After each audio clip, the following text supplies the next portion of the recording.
Greetings to the students of class 5. Welcome to your online maths class. Dear students, we are doing chapter number 6, measurement. In today's class, we shall learn about the units of measuring time with the help of calendar and clock. So let's begin.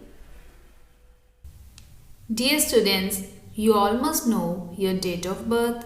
It includes the day, the month and the year of your birth. Similarly, to remember important assignments, we need to have right information of the date, and this information is provided by the calendar. A calendar is basically a chart showing different days of the year. Do you know how a year is formed? No, teacher. So let's understand it first. As we all know that Earth revolves around the Sun, and when Earth completes one revolution around the Sun, it is called a year.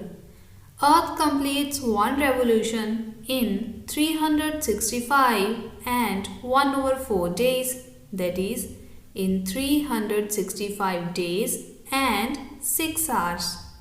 6 hours of 4 consecutive years when added make total of 24 hours, that is a one complete day. And that is why every 4 years an extra day is added to the year, and this year is called a leap year.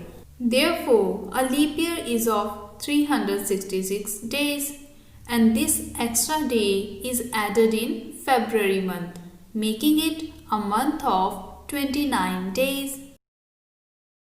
A calendar year is divided into 12 months. A month is a unit of time. To remember the number of days in each month, here is a neat trick using our hands. Ball your hands into fists.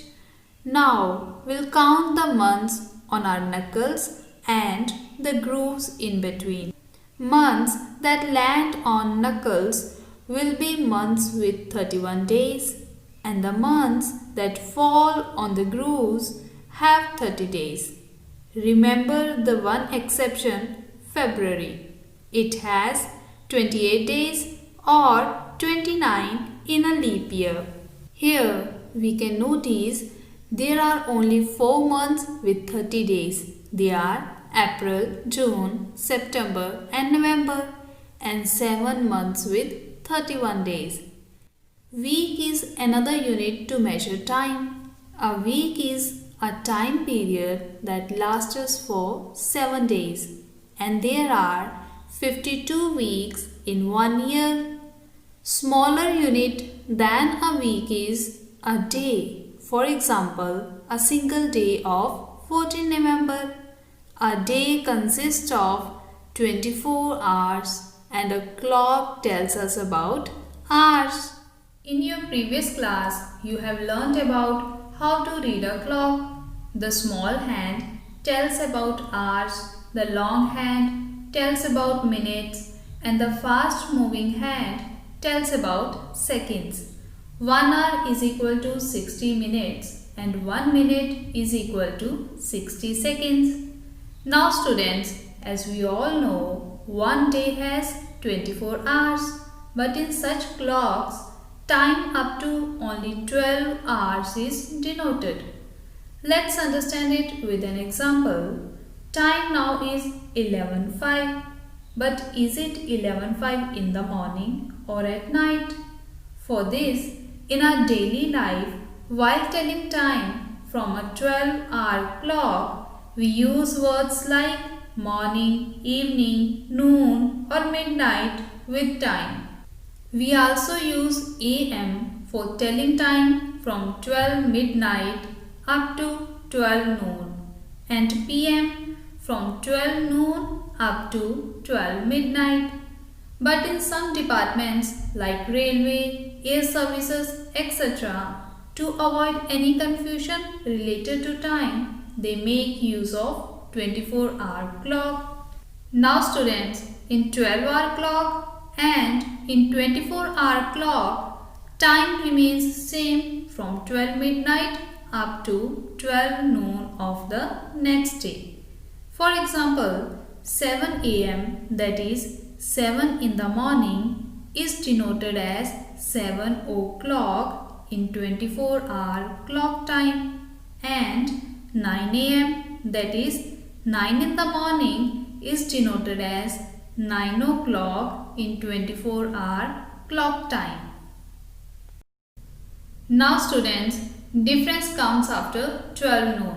From 12 noon up to 12 midnight, time denoted by 24-hour clock is obtained by adding 12 hours. Let me elaborate it with an example. When it is 3 p.m., that is 3 in the afternoon, we'll add 12 hours into 3 to get the time by 24-hour clock. 3 plus 12 is 15. Therefore, according to 24-hour clock, time is 15 o'clock. Now, time is 7 p.m., that is 7 in the evening, and according to 24-hour clock, time is 7 plus 12 equals to 19, that is 19 o'clock.